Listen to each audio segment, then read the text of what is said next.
ഇന്നലെ എൻ്റെ വീട്ടിൽ പോയായിരുന്നേ. അപ്പോൾ അവിടെ നിന്ന് മീനും വാങ്ങിയിട്ടാണ് വന്നത്. അപ്പച്ചനോട് വാങ്ങിച്ച് വെക്കാൻ പറഞ്ഞിട്ടുണ്ടായിരുന്നു. ഇവിടെ കരിമീൻ ഭ്രാന്തിലാണ് ഇപ്പോൾ പിള്ളേരിരിക്കുന്നത്. അപ്പോൾ അത്ര വലിയ കരിമീനല്ല കിട്ടിയേക്കണത്, ഇടത്തരം കരിമീനും പിന്നെ ഈ കരിമീൻ പൊരിക്കാന്ന് പറയും കേട്ടോ. അത് ഇത്രയുള്ള അതിനെയൊക്കെ ഞങ്ങളുടെ അവിടെ കരിമീൻ പൊരിക്കാന്നാണ് കേട്ടോ പറയണത്. നിങ്ങളവിടെ എന്താ പറയണതെന്ന് വെച്ച് കഴിഞ്ഞാൽ പറയണേ. പിന്നെ കുറച്ച് കണമ്പം കിട്ടിയിട്ടുണ്ടായിരുന്നു, ഒരു 4-5 കണമ്പോളം വലുതും ഉണ്ടായി, ബാക്കി ചെറുതുമായിരുന്നു കേട്ടോ. അപ്പം ഈ കണമ്പിനെയും ചെറിയ ഇതിനാ കടൽ കറുപ്പ് എന്ന് പറയുമല്ലോ, അതേപോലെ കായലിലെ കറുപ്പാണ് കേട്ടോ. അത് ഞാൻ വറുക്കാനാണ്. അപ്പം ഞാൻ ആ ചെറുതിനെ എടുത്ത് തിളപ്പിക്കണമുണ്ട്. കണമ്പും കരിമീനും കൂടി തിളപ്പിക്കുന്നുണ്ട്. തക്കാളി ഇട്ട് സാധാ തിളപ്പിക്കുന്ന പോലെ തിളപ്പിക്കണമുണ്ട്.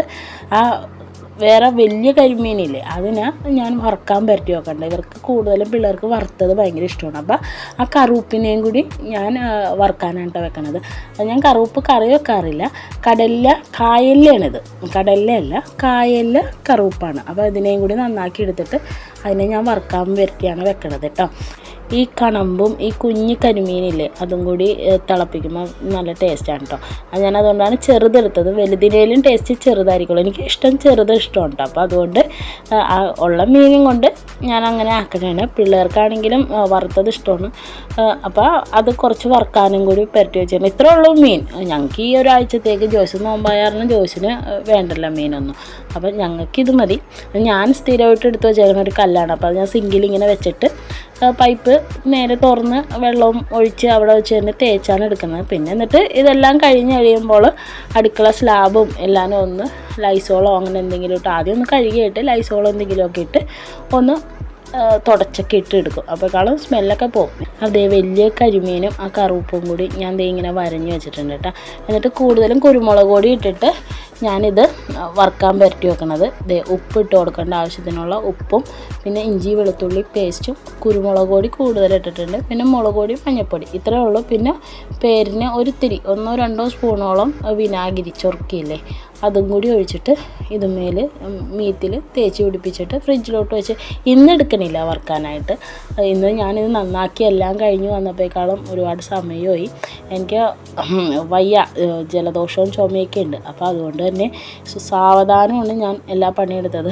എനിക്ക് തൈറോയ്ഡുള്ള കാരണം ഭയങ്കരമായിട്ട് കിതക്കണം, ചുമ വന്നു കഴിയുമ്പോൾ ശ്വാസം മുട്ടണം. അപ്പോൾ അതൊക്കെ കൊണ്ട് തന്നെ ഞാൻ സാവധാനം പണിയെടുത്താണ് വന്നത്. അപ്പോൾ മീൻ നന്നാക്കി തേച്ച് കഴിഞ്ഞ് വന്നപ്പോൾ തന്നെ 12 മണി കഴിഞ്ഞായിരുന്നു. അപ്പോൾ തന്നെ മീനൊക്കെ വേഗം തന്നെ തേച്ച് മസാലയൊക്കെ പുരട്ടിയിട്ട് ഫ്രിഡ്ജിലോട്ട് വെച്ചു. പിന്നെ എനിക്ക് കറിയാക്കിയാൽ മതി. പിന്നെ എന്തെങ്കിലും ഒരു ഒലത്തും കൂടി വേണം. ജോയ്സിന് ഞാൻ രാവിലെ ഒലത്തി കൊടുത്തത് തക്കാളി വാട്ടി കൊടുക്കുകയും അച്ചാറും പപ്പടവും ആയിട്ടാണ് ജോയ്സിന് ഞാൻ കൊടുത്തു വിട്ടത്. മീൻ മസാലയും കൂടി പുരട്ടി കഴിഞ്ഞിട്ട് ഞാൻ ആ ലൈസോൾ ഇട്ടൊന്ന് ജസ്റ്റ് ഒന്ന് എല്ലായിടും ഒന്ന് തുടക്കണുണ്ട്. തുടച്ച് കഴിഞ്ഞാൽ മീൻ കറിയും കൂടി വെച്ചിട്ട് കുളിക്കാൻ പോകണം. പിന്നെ പച്ചക്കറി എന്തെങ്കിലും ഞാൻ ഇത്തിരി അച്ചിങ്ങ എടുത്തിട്ടുണ്ട്. അച്ചിങ്ങയും ചെമ്മീനും കൂടി ഒലത്താമെന്ന് വിചാരിച്ചാണ്. അപ്പോൾ അതും കൂടി എടുത്ത് കഴിഞ്ഞാൽ പണിയൊക്കെ കഴിയും. എല്ലാം അരിഞ്ഞൊക്കെ വെച്ചു. അത് കഴിഞ്ഞിട്ടാണ് ഞാനിതിങ്ങനെ തുടച്ച് മാറ്റിയത്. എല്ലാം അരിഞ്ഞും ചതക്കാനുള്ളതെല്ലാം ചതച്ചും വെച്ച് കഴിഞ്ഞിട്ടാണ് ഞാൻ ഇങ്ങനത്തെ ഓരോ പണി ചെയ്ത് വെച്ചത്. വേറെ ഒന്നും കൊണ്ടല്ല, അത് വേഗം ചെയ്ത് കഴിഞ്ഞാൽ പണി കഴിയുമല്ലോ എന്ന് വിചാരിച്ചാണ്. അപ്പോൾ ഞാൻ ചട്ടി വെച്ചായിരുന്നു. ചട്ടി വെച്ച് ഇഞ്ചിയും പച്ചമുളകും വേപ്പിലയും ഉള്ളിയും കൂടി നമ്മൾ ചതച്ചെടുക്കത്തില്ലേ, അതേപോലെ ചതച്ചെടുത്തിട്ടുണ്ട്. എന്നിട്ട് ആവശ്യത്തിനുള്ള ഉപ്പും കൂടി അതിനകത്തോട്ട് ഇട്ടിട്ട് വഴറ്റിയെടുക്കുക. ഇത്രയും മീനേ ഞാൻ എടുത്തിട്ടുള്ളൂ. ആ ചെറിയ കണമ്പും കരിമീൻ പൊരിക്കുക, ഇവിടെ കരിമീൻ പൊരിക്കുക എന്നാണ് പറയണത്. അപ്പോൾ കരിമീൻ പൊരിക്കുകയും കൂടി എടുത്തിട്ടുള്ളൂ.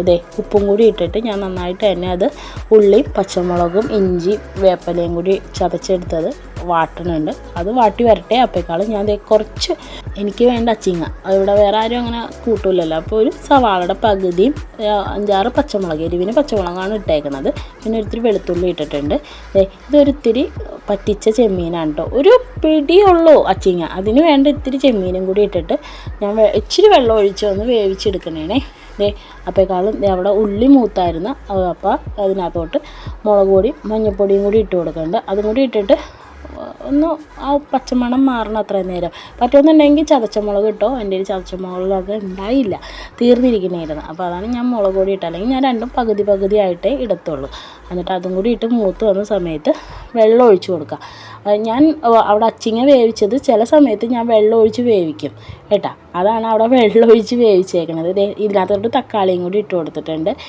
ഞാൻ ആ അച്ചിങ്ങയിൽ ചെമ്മീൻ ഇട്ട് കൊടുക്കുന്നുണ്ടല്ലോ, അതുകൊണ്ട് ഞാൻ ആ ചെമ്മീത്തിൻ്റെ ഒരു ഇതൊന്ന് പിടിക്കാൻ വേണ്ടിയാണ് ഇച്ചിരി വെള്ളം ഒഴിച്ച് കൊടുത്തത്. വെള്ളമില്ലാതെ ഞാൻ ഒലത്തി എടുക്കാറുണ്ട് കേട്ടോ. അതൊന്ന് ഹൈ ഫ്ലെയിമിൽ തന്നെയാണ് വെച്ചേക്കുന്നത്. ആ വെള്ളം ഒരു ഇച്ചിരിക്കോളം വെള്ളം ഒഴിച്ചിട്ടുള്ളൂ. എനിക്ക് ഉച്ചക്കും വൈകുന്നേരത്തേക്കും കൂടിയുള്ള പച്ചക്കറിയാണ് കേട്ടോ അത്. തക്കാളിയൊക്കെ നന്നായിട്ട് തന്നെ വാടിയിട്ടുണ്ട്. എന്നിട്ട് ഇച്ചിരിക്കോളം വെള്ളം ഒഴിച്ചു കൊടുത്തിട്ടുണ്ട്, ആവശ്യത്തിനുള്ള വെള്ളം. എന്നിട്ട് ഇതിനകത്തോട്ട് വിനാഗിരിയും കൂടി ഞാൻ ഒഴിച്ചു കൊടുക്കുന്നുണ്ട്. തക്കാളിയുടെ പുളിയും ഈ വിനാഗിരി ഈ സ്പൂണിൽ ഒരു അര സ്പൂണോളം വിനാഗിരി ഒഴിച്ചു കൊടുത്തിട്ടുണ്ട്.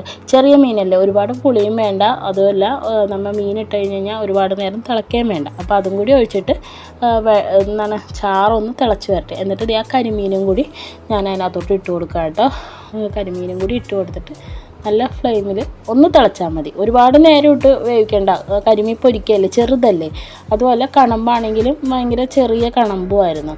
അപ്പോൾ അതും കൂടി ഇട്ടിട്ട് ഒന്ന് നല്ലോണം ഒന്ന് വെട്ടി തിളക്കട്ടെ. ഞാൻ ഇളക്കുന്നില്ല, ഇത് ഒന്ന് ആ ചൂട് കയറുമ്പോൾ തന്നെ മീനൊക്കെ ആ വെള്ളത്തിന് വെള്ളം പാകമാണ്, കറക്റ്റാണ്. നല്ലോണം വെട്ടി തിളക്കുന്നുണ്ട്. എന്നിട്ട് ഞാനൊരു ലോ ഫ്ലെയിമിലിട്ട് ഒരു ഇച്ചിരി നേരം, ഒരുപാട് നേരം വേണ്ട. അച്ചിങ്ങ വേവിച്ചത് ഞാനൊരു വേറെ പാത്രത്തിലോട്ട് മാറ്റിയിട്ട് ആ ചട്ടിയിൽ തന്നെ കുറച്ച് ചുവന്നുള്ളി വട്ടം വട്ടം അരിഞ്ഞു കുറച്ച് വേപ്പിലയും കൂടി ഇട്ടിട്ടുണ്ട്. എന്നിട്ട് കുറച്ച് മഞ്ഞൾപ്പൊടി, ചിലപ്പോൾ ഇവർ വേണമെന്ന് പറഞ്ഞു കഴിഞ്ഞാൽ വെളുത്തിരിക്കണം എന്ന് പറയും. അപ്പോൾ അതുകൊണ്ട് അവരെ പറ്റിക്കാൻ വേണ്ടി കുറച്ച് മഞ്ഞൾപ്പൊടി കുറച്ച് മുളക് പൊടിയും ഇട്ടിട്ടുണ്ട്. എന്നിട്ട് അതൊന്ന് ഒരു പേരിനാണ് കേട്ടോ ഇട്ട് കൊടുത്തേക്കുന്നത്. എന്നിട്ട് ആ അച്ചിങ്ങയും കൂടി അതിനകത്തോട്ട് ഇട്ട് കൊടുക്കുന്നുണ്ട്. വേണമെന്ന് പറഞ്ഞാൽ കൊടുക്കാൻ വേണ്ടിയാണ്. അപ്പം അത് കൊടുത്തു കഴിഞ്ഞാൽ ചിലപ്പോൾ പറയും വെളുത്തിരിക്കണം എന്ന് പറയും. അപ്പോൾ അതിനൊരു പേരിന് വേണ്ടി മഞ്ഞൾപ്പൊടി, എനിക്ക് മഞ്ഞൾപ്പൊടി ഇടണമെന്നില്ല, മുളക് പൊടി ഇടണമെന്നില്ല, പച്ചമുളകിൻ്റെ എരിവ് മാത്രം മതി. അപ്പോൾ ചെമ്മീനിട്ട് ഞാനിവിടെ ഇങ്ങനെ ഒലുത്തു കേട്ടോ. ബീൻസ്, ക്യാരറ്റ് എല്ലാ സാധനത്തിലും ചെമ്മീൻ കൊണ്ടുപോയി ഇടും. കറി അങ്ങനെ റെഡി ആയിട്ടാണ്. അച്ചിങ്ങയും ചെമ്മീനും കൂടി ഒലത്തിയതും മീൻ കറിയാവാൻ വലിയ താമസം ഉണ്ടായിരുന്നില്ല, നന്നാക്കാൻ നിന്നതാണ് പണിയായിപ്പോയത്. അപ്പോൾ അച്ചിങ്ങയും ചെമ്മീനും കൂടി ഒലത്തിയത് എനിക്ക് ഭയങ്കര ഇഷ്ടമുണ്ട്. അച്ചിങ്ങയും ചെമ്മീനും കൂടി ഇത് കഴിഞ്ഞിട്ട് ഞാൻ കുളിച്ച് കഴിഞ്ഞിട്ട് വന്ന് അവിടെ തുണി വിരിക്കാനുണ്ടായിരുന്നു. ഞാൻ ഈ പണിയൊക്കെ ചെയ്തുകൊണ്ടിരിക്കുന്ന സമയത്ത് അവിടെ വാഷിംഗ് മെഷീനിൽ തുണി ഇട്ടിട്ടുണ്ടായിരുന്നു. അപ്പോൾ തുണി അലക്കി വിരിക്കുകയാണ്. അത് കഴിഞ്ഞിട്ട് വേണം ഭക്ഷണം കഴിക്കാനായിട്ട്. 1:30 മണി 1:15 മണിയായിട്ടുണ്ട്. 1:30 മണി കഴിഞ്ഞിട്ടുണ്ട് ഞാൻ ആ തുണി വിരിക്കുന്ന സമയത്ത്. എന്നിട്ട് ആ തുണിയും കൂടി വിരിച്ചിട്ടാണ് വന്ന് ചോറ് എടുത്ത് കഴിച്ചത് കേട്ടോ. പിള്ളേർക്കും ചോറ് കൊടുത്തായിരുന്നു. അതിൻ്റെ ഇടയിൽ പിള്ളേർക്ക് ചോറ് കൊടുത്തിട്ടാണ് ഞാൻ തുണി വിരിക്കാനായിട്ട് പോയത്. അപ്പം ഈസയ്ക്ക് ഞാൻ വാരി കൊടുക്കണമല്ലോ. അപ്പോൾ വേറെ എന്താണ്ടൊക്കെ അവരിരുന്ന് കഴിച്ചായിരുന്നു. അപ്പോൾ ഞാൻ ഊണെടുത്ത് എനിക്ക് ഇതെടുത്തിട്ടുണ്ട്. ഈസയ്ക്ക് ഞാൻ വാരിയാണ് കൊടുക്കുന്നത്. ഇവ കഴിച്ചു കഴിഞ്ഞായിരുന്നു. അപ്പോൾ ഇന്ന് ഇത്ര ഉള്ളൂ കേട്ടോ. ഇന്ന് എനിക്ക് എൻ്റെ സൗണ്ടൊക്കെ മാറിയിരിക്കണല്ലേ, നല്ല ചുമയുണ്ട്. തൊണ്ട കുത്തിയിട്ടുള്ള ചുമ. ഐസ്ക്രീമോ അങ്ങനെ ഒന്നും കഴിക്കണില്ല കേട്ടോ. പക്ഷെ എന്തോ അറിയില്ല, ഭയങ്കര ചുമയുണ്ട്, തൊണ്ട കുത്തിയിട്ടുള്ള ചുമയാണ്. അപ്പോൾ ഇന്നത്തെ വീഡിയോ ഇഷ്ടമായെങ്കിൽ ഒന്ന് കമൻറ്റ് ചെയ്യണേ. എൻ്റെ ഒരു ദിവസത്തെ ഇതൊക്കെ ഇങ്ങനെ ആയിരിക്കും കേട്ടോ. ചിലപ്പോൾ മീനുണ്ടെങ്കിൽ മീനിൻ്റെ പുറകിൽ നിൽക്കും. അപ്പോൾ ആ കറി വെക്കലും കാര്യങ്ങളൊക്കെ ആയിരിക്കുള്ളൂ. അപ്പോൾ ഇപ്പുറത്ത് അലക്കാനിട്ടിട്ടുണ്ടാവും. അങ്ങനെ ഓരോ കാര്യങ്ങളൊക്കെ ആയിട്ട് അതിൻ്റെ ഇടയിൽ കരണ്ടും പോയായിരുന്നേ. അപ്പോൾ ഓരോ പണിയൊക്കെ ആയിട്ട് ഇങ്ങനെ നടക്കും. തയ്ക്കലുണ്ടെങ്കിൽ തയ്ക്കലും എല്ലാവരും കൂടിയാണ്. അപ്പോൾ നമുക്ക് ഊണ് കഴിച്ചിട്ട് അടുത്ത പണിയിലോട്ട് പോകാം, വൈകുന്നേരത്തെ പണിയിലോട്ട് പോകാവേ. അപ്പോൾ ഈ വീഡിയോ ഇഷ്ടമാണെങ്കിൽ നിങ്ങൾ ഒന്ന് കമൻറ്റ് ചെയ്യുക. അതേപോലെ തന്നെ ഇഷ്ടമാണെങ്കിൽ ഒന്ന് ലൈക്കും കൂടി ചെയ്യാം കേട്ടോ.